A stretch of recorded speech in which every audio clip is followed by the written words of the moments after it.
छत्तीसगढ़ी गाने देखने के लिए हमारे YouTube चैनल को सब्सक्राइब करें और नए अपडेट्स जानने के लिए बेल आइकन के बटन को क्लिक करें।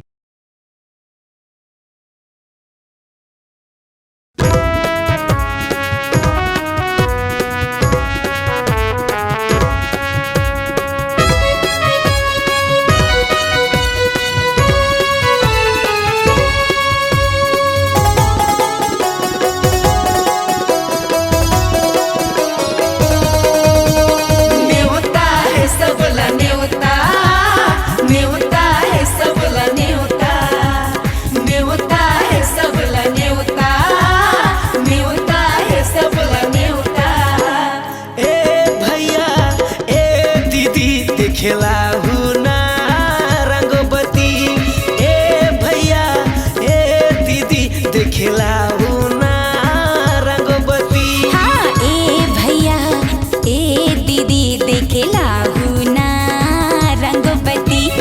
ए भैया ए दीदी देखेलाहू ना रंगोबती। अनुज भैया के एक्टिंग है दमदार है, दमदार है। 13 सितंबर ले है शुरुआत। ए भैया ए दीदी देखेलाहू ना रंगोबती। ए भैया ए दीदी देखेलाहू ना रंगोबती।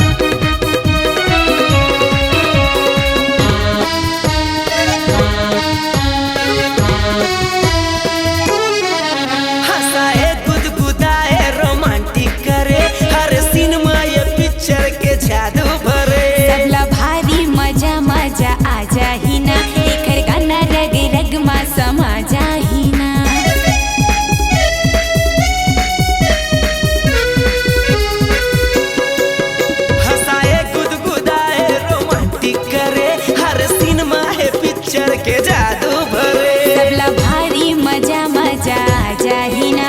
एकर गाना रग रग मा समा जाहिना। सुपेंद्र सिंह जी के निर्देशन हवाय, निर्देशन हवाय। 13 सितंबर ले है शुरुआत। हाँ ए भैया ए दीदी देखेलाहू ना रंगोबती। ए भैया ए दीदी देखेलाहू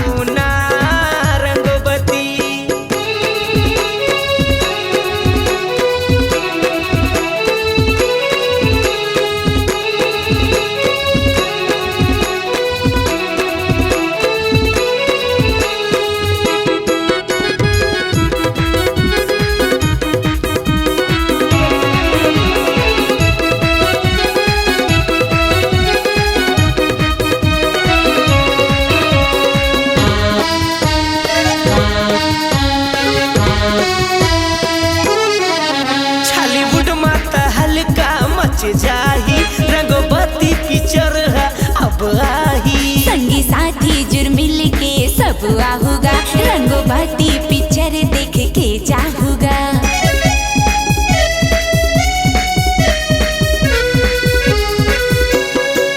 छालीवुड माता हल्का मच जाही। रंगोबती पिक्चर है अब आही। संगी साथी जुर्मिल के सब आहूगा। रंगोबती पिक्चर देख के जाहूगा। निर्माता अशोक तिवारी जी है, तिवारी जी है। 13 सितंबर ले है शुरुआत। ए भैया ए दीदी देखे आहूगा रंगोबती। ए भैया ए दीदी देखेलाहू ना रंगोबती। ए भैया ए दीदी देखेलाहू